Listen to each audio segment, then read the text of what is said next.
illegally attacked Iran, launching a protracted war of regime change.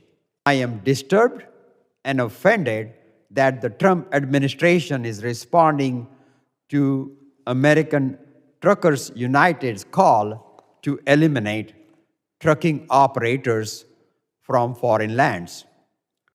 What happens when an Oklahoma lawmaker walks into a congressional hearing and the numbers tell a story that nobody in Washington wants to touch?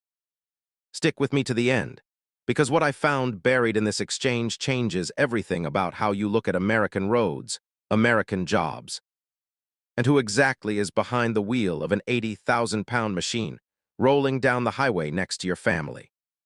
This past weekend, a convicted felon with bone spurs illegally attacked Iran, launching a protracted war of regime change. And this subcommittee, rather than focusing on how Trump's war threatens the homeland, is holding yet another hearing on demonizing hardworking immigrants. I am disturbed and offended that the Trump administration is responding to American Truckers United's call to eliminate trucking operators from foreign lands.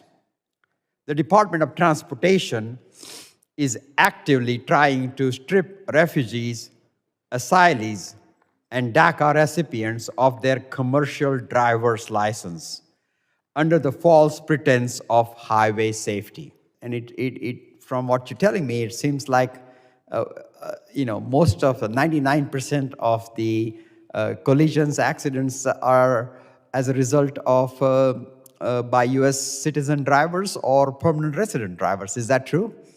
Thank you for the question. The Trump administration has identified 17 examples, as I said, of documented immigrants who've caused fatal crashes, but there are over 4,000 in a year, so that's less than 1%, meaning the vast majority is caused by U.S. citizens and lawful permanent residents. Thank you. The gentleman's time has expired. He yields. So I just want to follow up, and this is more than anecdotal. Again, going to the theme of allowing additional time for questions is a tragic example. Sheriff Del Toro is the individual who made the U-turn. He was here illegally. He failed his commercial driver's license 10 times in a matter of 2 months, then yet goes to the state of California, obtains his commercial driver's license, and immediately, within a very short-term time frame, leads to the tragic end that you know of in your county. Correct. So if someone's not willing to concede that the lack of speaking English, the lack of skill is evident, and really zeroing in on California and Pennsylvania and New York who's failing, 50% of their CDL non-domiciled we know are here illegally. Our attention needs to really be focused there. And again, the carrot and stick, federal highway transportation funding, I am so grateful to an administration who means what they say and is willing to follow suit when there's a lack of adherence. Mr. Tipton, in Oklahoma, I find it interesting that when you all began to lead on this issue, we're not just talking about limited to the border with Mexico, shared by the United States. These are the individuals you all found that were operating with these commercial truck drivers. India, Uzbekistan, Georgia, Kyrgyzstan, China, Pakistan, Russia, Belarus, Ukraine, Turkey, Cuba, Guatemala, Venezuela. Is that accurate? Yes, sir. It was from around the globe. And it's not just the national security element. It's also, if you're willing to skirt the law, it tells you something about your character. If you're willing to have compromise in one area, you'll compromise in another area. And so I'm grateful. I see in the audience another person from Oklahoma made me heightenedly aware, Cole Stevens, thank you to making me heightenedly aware of what we're also seeing potentially of insurance that's being moved around. It's not just CDL mills, that they're gaming how you can actually obtain a CDL. It's also the potential of when you go to a weigh station, which I've had to do, to present your insurance verification. Did you all see in the time period that you were there of insurance being moved around on one vehicle or another? Absolutely. Can you explain that? Can you expound upon that?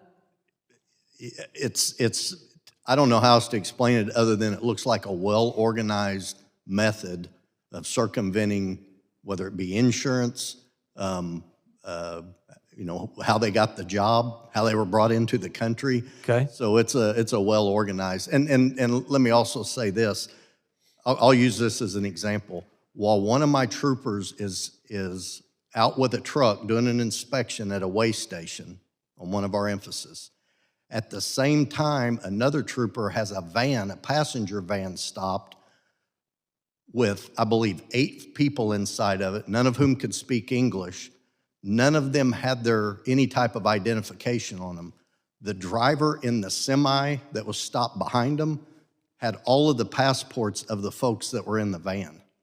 We've found people who have active investigations and warrants for human smuggling, drug trafficking, money laundering, assault, driving under the influence, and failure to appear in court. So this is a even larger public safety issue when we let unvetted, untrained, unskilled people operate these vehicles. There is a conversation happening on the floor of Congress right now that most people are completely sleeping on, and I'm going to break it down for you today in a way that actually makes sense. We are talking about commercial driver's licenses, trucking, and a pipeline problem in this country that has been decades in the making.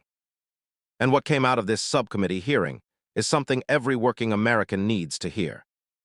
Now, Representative Brechin out of Oklahoma stood up in that hearing and started asking questions that cut straight to the bone.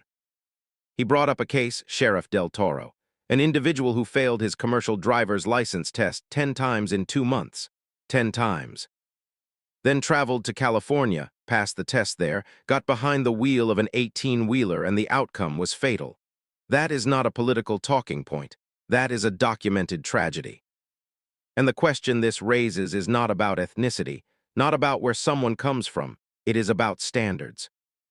It is about whether the bar for operating heavy machinery on American roads is being taken seriously by every state in this union equally. Because here's what's important.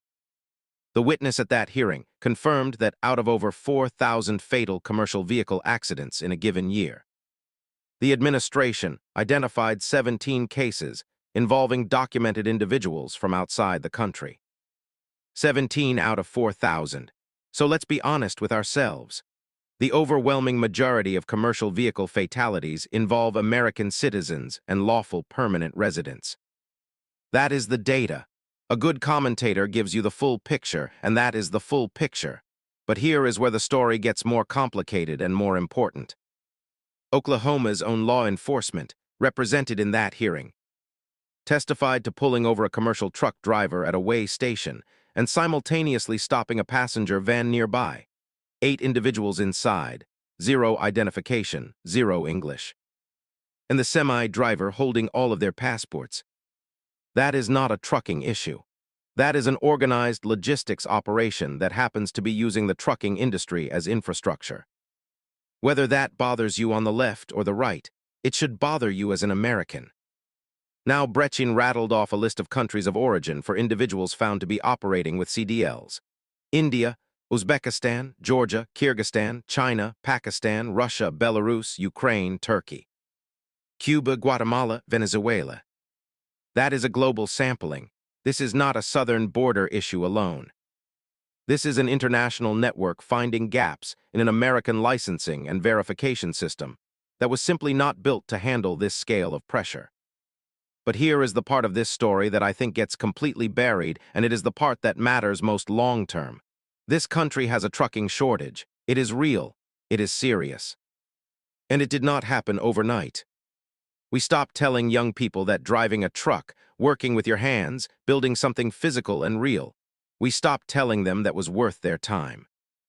We pushed every kid toward a 4-year college. We told blue-collar work was somehow lesser. And now we are in a position where the average age of a commercial truck driver is climbing. The pipeline of new American drivers is thin.